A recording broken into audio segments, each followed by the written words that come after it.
የማለዳ ጸሎት። በስመ አብ ወወልድ ወመንፈስ ቅዱስ አሐዱ አምላክ አሜን። የጊዜያት ባለቤት እግዚአብሔር አምላክ ሆይ የጨለማውን ግርማ ገፈህ ብርሃንን እንድመለከት ስላደረግከኝ አመሰግንሃለሁ። በመኝቴም ስለጠበቅከኝ ከሞት ስለሰወርከኝ እጅ መንሳቴን አቀርባለሁ። ቸር እረኛዬ ትጉ የማታንቀላፋ ነህና ሌሊቱን ከኔ ጋር ሆነ እንደጠበቅከኝ ይህንን ማለዳ ባርከ ቀድሰ የሰላም ውሎ እንድውል ቀኝ ተርዳኝ። መንገዴን ሁሉ ከፊት እየሆንክ ምራኝ። ከደካማ ፍጡርነቴ የተነሣ በኋላዬ ምን እንዳለ አላውቅምና አንተ ጠብቀኝ። በዙሪያዬ ሁሉ ጠላት ያስቀመጠብኝን እንቅፋትና መሰናክል አስወግድልኝ። በመልካም እሴቶች አስጊጠኝ።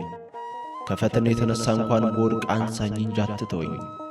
በዚህች ቡሩክት ዕለትም በሥራዬ፣ በንግዴ፣ በመንገዴ፣ በክብሬ፣ በአገልግሎቴ ሁሉ የጥፋት መረቡን ዘርግቶ ሰላሜንና በረከቴን ሊያሳጣኝ የተዘጋጀውንና የሚያስርብኝን ጠላቴን ዲያብሎስን ዕቅዱንና ሥራውን ሁሉ አፍርሰ ሰላሜን አጎናጽፈኝ። በዚህ ዕለት ኀጢአትን አቅጄ በድፍረት እንዳልፈጽም በመዘንጋትም እንዳልተገብር አድርገኝ።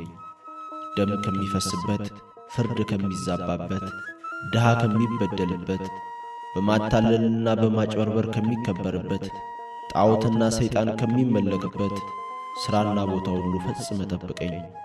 ደካማው ልጅህ እጆቼን ዘርግቼ መንገዴን እንድትመራኝ በቀረብኩ ጊዜ ኀጢአቴንና በደሌን አይተህ ሳትጠየፍ ተቀብለህ ምራኝ። ዕለቱን ሁሉ ፈቃድህን ማድረግ እንድችል በቃልህ አስተምረኝ። መንፈስ ቅዱስ ሕይወቴን ይቆጣጠር። ትናንትን እንደ ጠበቅከኝ እንደ መገብከኝ ከክፉም እንደ ሰወርከኝና እንደ ፈወስከኝ ዛሬም እንደ ፈቃድ ጠብቀኝ።